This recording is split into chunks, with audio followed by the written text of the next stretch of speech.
요즘에 뉴스를 들으면은 매일같이 쏟아지는 이야기가 미국과 이스라엘, 이란의 전쟁 이야기입니다.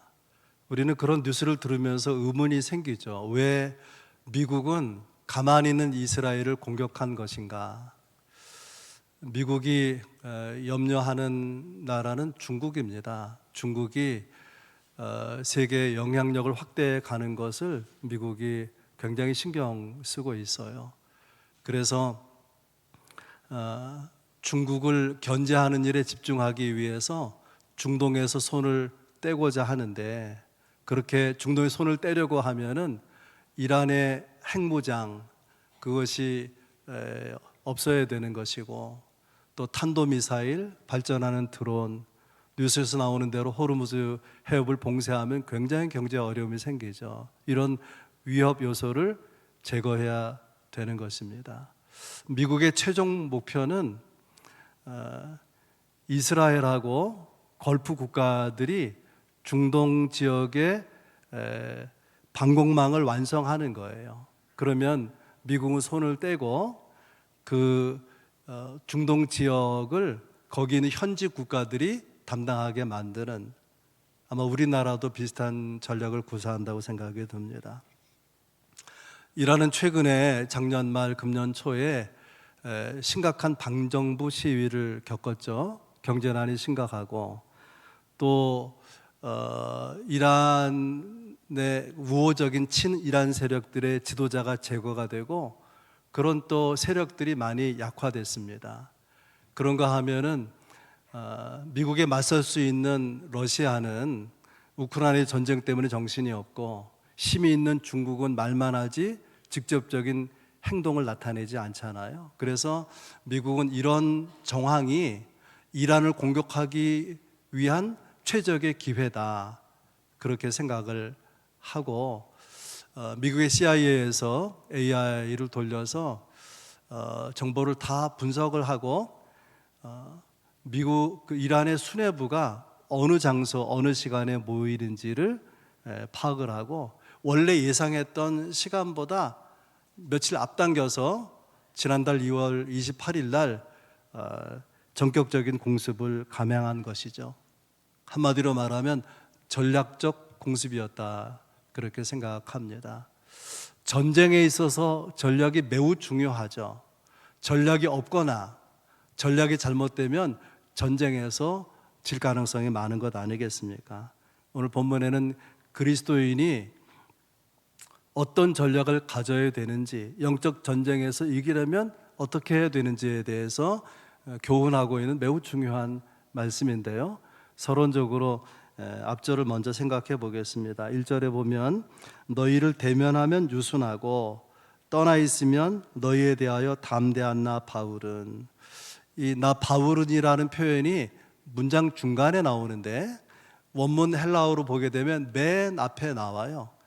아우투스라고 하는 myself, 나 자신은, 이란 말이 나오고, 바로 이어서 에고 파울루스, 나 바울은, 나 자신은, 그 다음에 나 바울은, 나라는 말이 두 번 반복해서 나를 강조하고 있는 것, 이런 뜻이에요.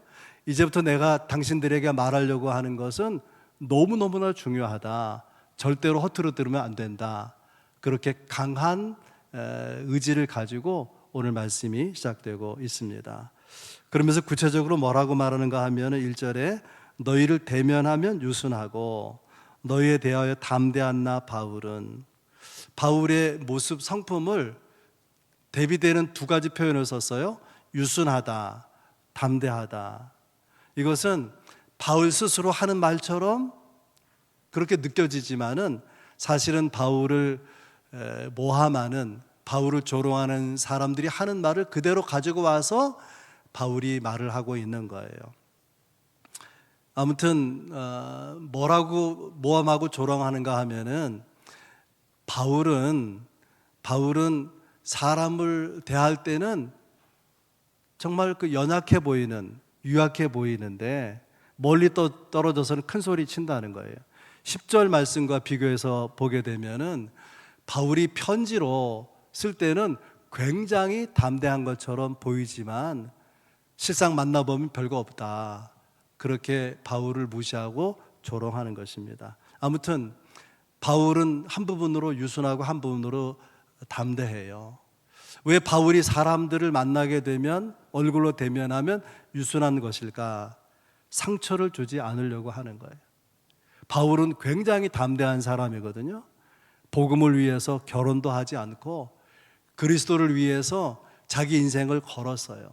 사도행전에 보면은 바울이 루스트라, 이고니온 이런 지역에서 복음을 전하다가 유대인들에게 돌에 맞아서 죽은 줄 알고 성 바깥에 내쳤거든요.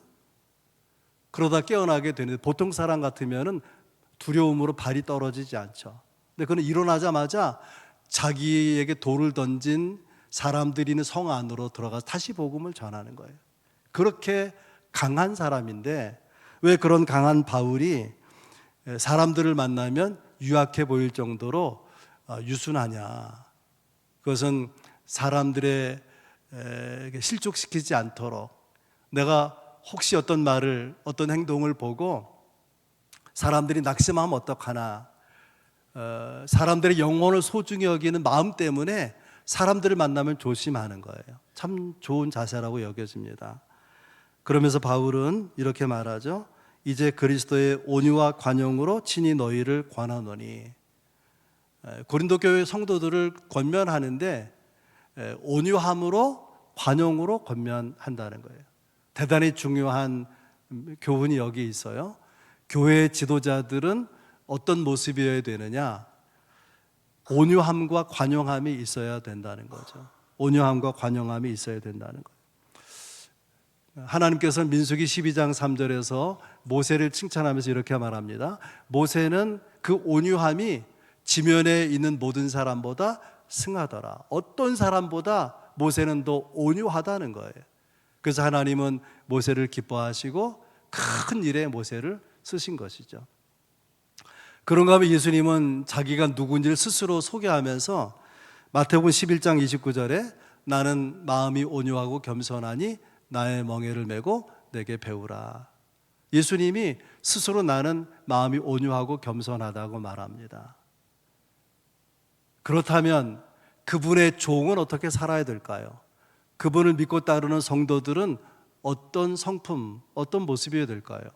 예수님처럼 온유 겸손한, 온유함이 있고 관용함이 있고 겸손함이 마땅히 있어야 될 것입니다. 그런데 이런 바울을 두고 모함하기를 바울의 대적자들은 뭐라고 말하냐면 바울은 진짜 신앙적인 종교적인 지도자가 아니다. 영적인 지도자가 못 된다. 사실은 저가 굉장히 대단한 사람처럼 보이지만 저가 말하는 건 엉터리고 사실은 저놈은 도둑놈이다. 돈의 마음을 빼앗긴 사람이다. 그렇게 모함합니다. 배경이 있어요. 배경이 예루살렘이 경제적으로 어려웠을 때 교회도 어려우니까 이것을 알게 된 사도 바울이 예루살렘 교회와 성도들 돕기 위한 모금 운동을 하는 거예요. 성도들에게서 교회에서 돈을 받아가지고 전달하려고 하는데 이 의도를 왜곡해가지고 저놈이 말로는 모금한다고 하지만 사실은 자기 주머니를 채우려고 하는 거다. 얼마나 기가 막힙니까? 이걸 방치하면은 바울이 사역할 수가 없는 거죠. 그래서 2절에 바울이 이렇게 말합니다. 우리를 육신에 따라 행하는 자로 여기는 자들에 대하여 내가 담대히 대하는 것 같이 너희와 함께 있을 때 나로 하여금 이 담대한 태도로 대하지 않게 하기를 구하노라. 그냥 우리가 읽으면 무슨 말 하는지 몰라요. 근데 이런 뜻입니다. 이제 곧 내가 당신들이 있는 고린도 교회에 방문하게 될 건데 그때 나를 모함했던 사람 또 나를 조롱하고 사실을 왜곡한 사람들을 내가 강하게 다룰 거다. 그들을 담대하게 대할 거다. 그런데 여러분도 그런 태도로 대하지 않도록 조심하라. 왜냐하면 그 거짓 교사들에게 선동되어서 그들의 의견에 동조한 성도들이 있거든요. 그런데 성도들이니까 아끼는 마음으로 그들의 거짓된 교훈에 휘말려 들어가지 말라. 강한 어조로 말하고 있는 것입니다. 여러분 그렇습니다. 우리에게 여러 가지 이야기가 들려오는데 아무리 그럴듯한 이야기를 할지라도 그것이 사실에 근거한 것인가? 도대체 어떤 의도로 그렇게 말하는가? 그렇게 말하는 배후에 무엇이 역사하는가? 마귀가 역사하는가? 성령이 역사하는가? 그걸 살펴야 되는 것 아니겠습니까? 영적 전쟁이라는 주제로 여러분에게 말씀드리고 있는데, 영적 전쟁에는 두 가지 전제가 있어요. 하나는 싸우지 않으면 진다는 거예요. 적당히 신앙생활하면은 마귀에게 지는 거예요. 반드시 마귀와 싸워서 이겨야 되는 것입니다. 두 번째 전제는 싸움은 이기게 되어 있다는 거예요. 싸움은 이긴다는 거예요. 왜냐하면 우리의 대장 되신 예수 그리스도가 마귀를 싸워서 이겼잖아요. 십자가에 승리한 그 주님이 우리를 이기게 하실 것이기 때문에 우리가 믿음으로 싸우면 반드시 이기는 것이 보장되어 있다는 것입니다. 아무튼 오늘 본문을 통해서 바울은 어떻게 싸우고 또 어떻게 이기는지 그 영적 전쟁의 승리의 전략에 대해서 우리에게 소개하고 있는데, 오늘도 세 가지 말씀을 여러분과 나누려고 해요. 첫째는 무엇과 싸우는가, 그 싸움의 대상이죠. 싸움의 대상. 두 번째는 무엇으로 싸우는가, 싸움의 방법. 세 번째는 누구에게 복종하는가, 싸움의 목적. 싸움의 대상, 싸움의 방법, 싸움의 목적. 여러분과 함께 나누려고 합니다. 첫 번째 부분, 무엇과 싸우는가, 3절입니다. 우리가 육신으로 행하나 육신에 따라 싸우지 아니하노니. 우리가 몸을 가지고 살지만은 그러나 육신에 따라 싸우지 않겠다. 다시 말하면 세상적인 방법으로 싸우지 않겠다는 거예요. 영적 전쟁을 세상적인 방법으로 싸우지 않겠다는 거예요. 힘으로 상대를 제압하거나 혹은 폭력을 사용하거나 욕을 하거나 그렇게 영적 싸움을 하면 반드시 지는 거죠. 그래서 육신대로 싸우지 아니하겠다는 거예요. 육신대로 싸우는 예를 들면 이런 겁니다. 누가 나를 미워해요. 그러면 우리도 미워하는 마음이 생기죠. 오해를 받거나 억울한 일을 당하면 속에서 화가 일어나죠. 그러면 상대에게 분노하지 않습니까? 그런 방법으로는 이길 수가 없다는 거예요. 그러면 그리스도인은 무슨 방법으로 대응해야 되느냐? 상대는 나를 모함하고 또 나를 손해나게 하고 그럴지라도 우리는 진리로 또 관용으로 용서와 용납으로 대해야 될 것입니다. 영적 전쟁에서 이기려면 뭐 이런 말이 있죠. 지피지기는 백전백승이라 그런 말이 있잖아요. 영적 전쟁에서 이기려면 영적 대적이 누군지 알아야 돼요. 누구와 싸우는지 알아야 되는 거죠. 또 그가 가진 전략이 무엇인지 알아야 돼요. 모르고 싸워서는 지지 않겠습니까? 그래서 무엇과 싸우는지 그 싸움의 대상에 대해서 4절 5절에 바울이 이렇게 말합니다. 모든 이론을 무너뜨리고 하나님 아는 것을 대적하여 높아진 것을 다 무너뜨리고. 두 가지 대상이 있어요. 싸워야 될 두 가지 대상. 하나는 모든 이론이래. 모든 이론. 거짓 교사들이 하는 모든 말을 뜻하는 것입니다. 거짓 교사들이요, 거짓말 하는 것처럼 말하지 않아요. 진짜처럼 말하는 거예요. 얼마나 그럴듯하게, 얼마나 이성적으로 합리적으로 들리는지 온 교회가 거기 휘둘린 거예요. 그 말을 따라 가다 보니까 영적으로 타락하게 되고 상황이 심각하게 된 것입니다. 여러분, 역사 이후에 얼마나 많은 철학들이 있었습니까? 또 얼마나 많은 이론이 있었습니까? 그런 철학이나 이론이 우리의 영혼을 살립니까? 그렇지 못하단 말이죠. 거짓 교사들이 하는 말이 아무리 그럴듯하고 아무리 합리적으로 들려도 그 토대는 거짓말이잖아요. 그래서 하나님은 진리의 아버지라고 성경이 말하고 마귀는 거짓의 아비라고 말합니다. 우리는 어떤 경우에도 이런 그 거짓의 아비로서 비롯된 그런 것들, 모든 잘못된 이론들, 모든 이론을 대해서 싸워야 될 거예요. 우리의 싸움의 대상은 그런 잘못된 이론들이고, 또 하나는 모든 교만. 오늘 표현 자체는 그게 없지만 5절에 이렇게 돼 있죠. 하나님 아는 것을 대적하여 어떻게 된 것을 높아진 것을 무너뜨리겠다는 거예요. 하나님을 대적해서 높아진 것. 그래서 새 번역에서는 이렇게 번역했어요. 하나님을 아는 지식을 가로막는 모든 교만을 쳐부순다. 모든 교만. 우리가 하나님 앞에 서면 절대로 교만할 수 없어요. 왜냐하면 우리의 죄와 허물이 다 드러나기 때문에 그런 거죠. 그런데 우리가 살아가는 세상에는 또 우리의 삶 가운데는요, 정말 그럴듯한 궤변이 많아요. 하나님이 없거나 하나님을 대적하는 여러 가지 이론들, 그런 지식들, 그런 문화가 얼마나 우리에게 밀물처럼 밀려드는지 모릅니다. 그냥 있으면은 거기에 쇠뇌되기 쉬운 거죠. 그래서 우리의 생각 안에, 사상 안에, 철학 안에 이런 그 교만이, 헛된 이론들이 와서 뿌리 내리고 있다는 거예요. 요새처럼.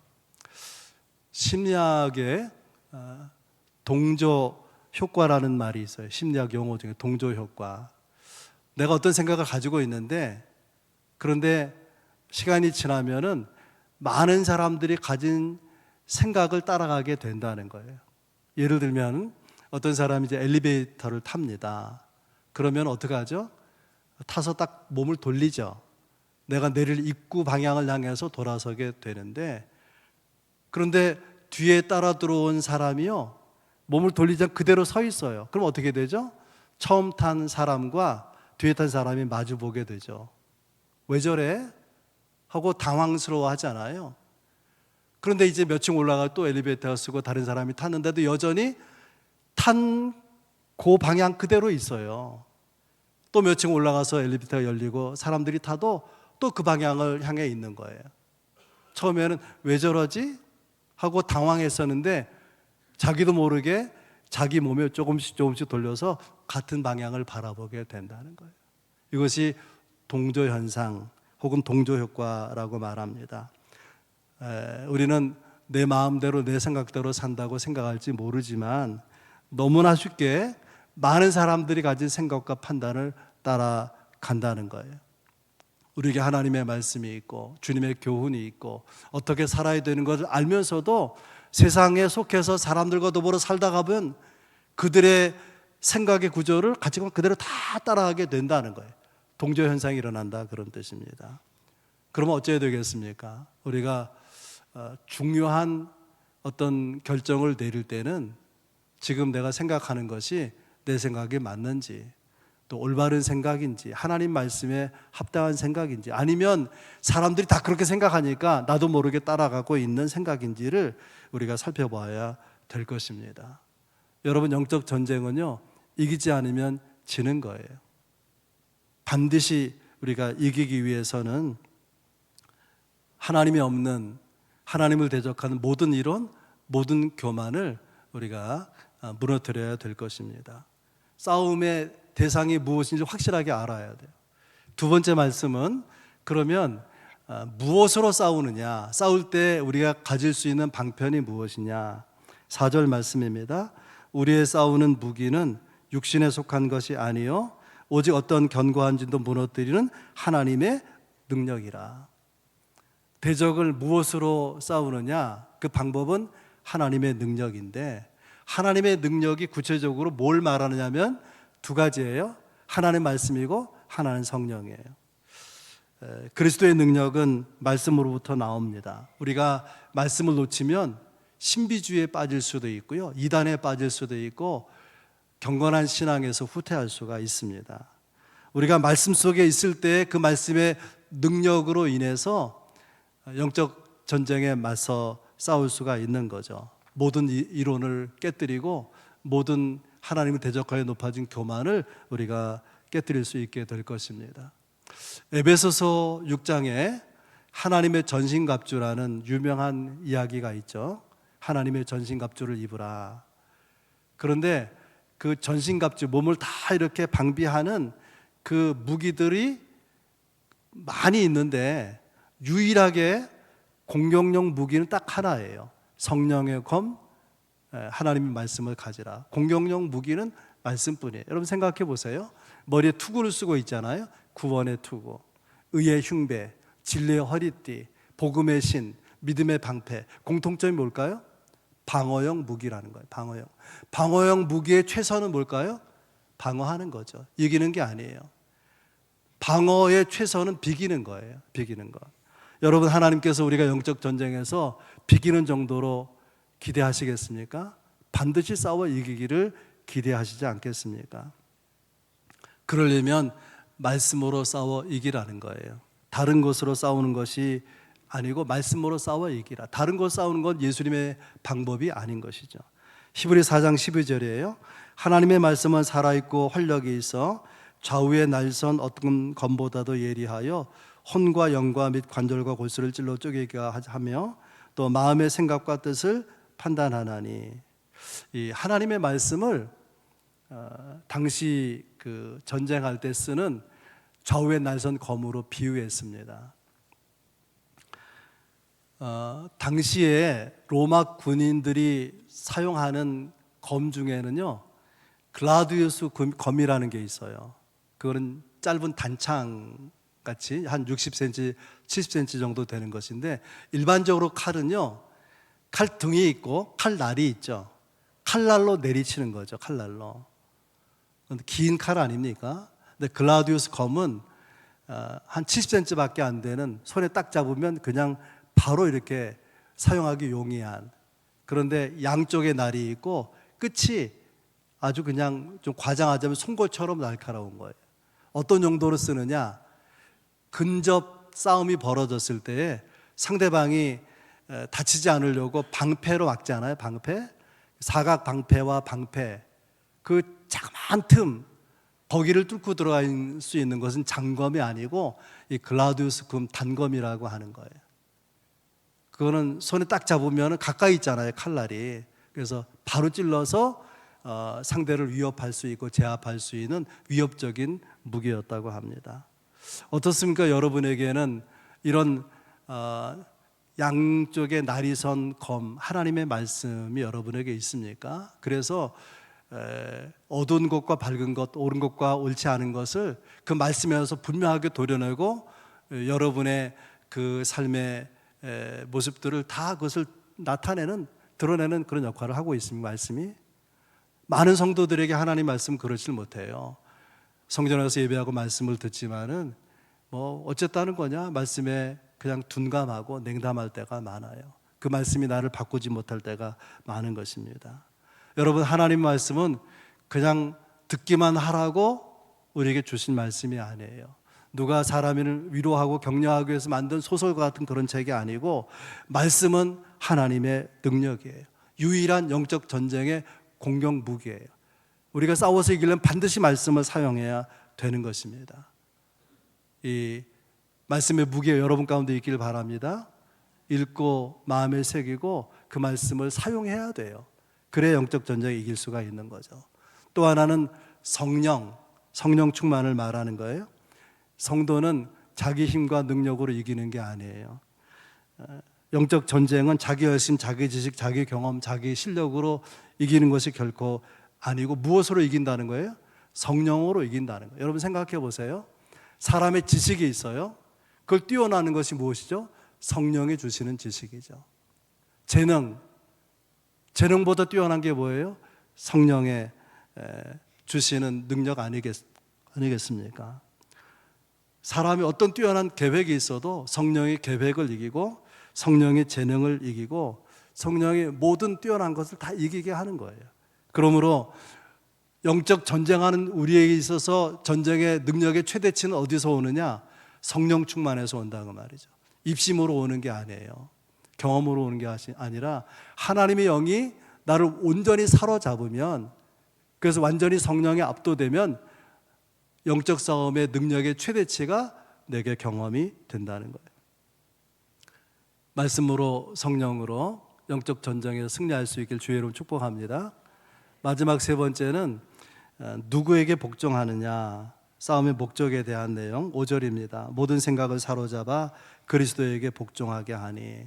바울이 영적 전쟁의 목적으로 두 가지를 말하고 있어요. 하나는 모든 생각을 사로잡는다. 이게 대단히 중요한 표현이에요. 1904년에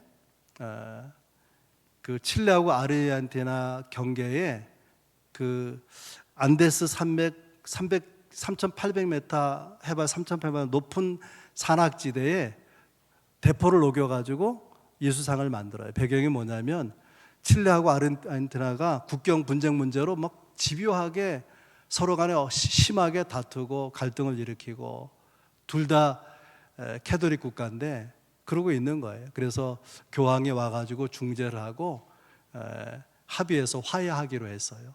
화해하기로 한 기념으로 그 두 나라 경계가 있는 높은 산 해발 3,800m 그 고지에 청동으로 예수상을 만든 거예요. 그래서 다 기뻐했는데 문제가 생겼습니다. 칠레 한 야당 의원이었던 사람이 이런 말을 하고 다니는 거예요.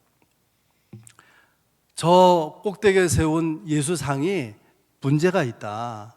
우리 칠레를 바라보고 있는 것이 아니라 아르헨티나를 바라보고 있다는 거예요. 한쪽에 십자가를 붙들고 한 손을 펼쳐서 바라보고 있는 방향이 아르헨티나라는 거예요. 칠레를 등지고 있으니 이게 있을 수 있느냐?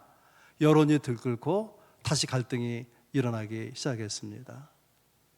참 큰일이죠. 어렵게 이렇게 화해하기로 결정했었는데 한 기자가 신문에 글을 썼어요. 글의 내용이 이런 겁니다. 우리가 칠레 아르헨티나와 만든 그 예수상 그리스도 상이 아르헨티나 나라를 바라보고 있는 것은 맞지만 그것은 오히려 우리가 자긍심을 가져야 될 일이다. 이유가 뭐냐? 그 예수상이 아르헨티나를 바라보는 것은 칠레보다도 예수님의 국률이 필요한 나라는 아르헨티나이기 때문에 그 아르헨티나를 바라보고 있는 것이다. 형편이 지금 칠레가 더 나은 것이다. 그 말 한마디에 그 기사를 읽고 국민들의 소요가 다 가라앉았다는 거예요. 사건은 똑같은데 예수상은 똑같은데 어떤 관점에서 바라보느냐, 그것을 보고 어떻게 생각하느냐, 어떤 말을 하느냐에 따라서 이렇게 소요가 일어날 수도 있고 한 국민이 자긍심, 프라이드를 느낄 수도 있다고 하는 거예요. 어떤 메시지가 있습니까? 생각이 중요하다는 거예요. 어떻게 생각하느냐가 중요하다는 거죠. 잠언 23장 7절에 대저 그 마음의 생각이 어떠하면 그 위인도 그러하니라. 생각이 그 인격을 결정한다는 거 아닙니까? 생각이. 그러니까 우리가 위대해지려면 생각이 위대해야 돼요. 고상한 사람이 되려면 생각이 고상해야 되는 것이죠. 문제는 우리의 생각 속에 하나님이 있는지 또 성경과 가르침과 같은 생각을 하는지를 점검해야 되는 거죠. 우리는 생각은 자유고 난 자유롭게 생각하고 산다고 말할지 모르지만은 우리의 생각을 다른 게 침투해 들어와요. 그래서 마귀가 우리의 생각을 침투하면 이런 생각이 드는 거예요. 그냥 살고 싶지 않아. 나는 쓸모없는 존재인 것 같아. 그냥 죽어버릴까? 실제로 제가 들은 이야기예요. 어떤 자매가 그 건물 3층으로 올라가 창문을 열고 거기 걸터 앉았어요. 이 창문 틀에다가 두 발을 올려놓고 몸을 숙이면 그냥 떨어지는 거예요. 근데 속에서 너 뛰어내려 그런 거예요. 얼마나 기가 막혀. 누구 생각이죠? 마귀가 그 자매의 마음에 나쁜 생각을, 자살 충동을 불어넣은 것 아니겠습니까? 그래서 마귀에게 생각을 빼앗기지 아니하고 자기의 생각을 다 사로잡는, 마음을 다 잡는 게 중요하다 그 말이에요. 두 번째는 다 잡아서 어떻게 해요? 그리스도에게 복종시키라는 거예요.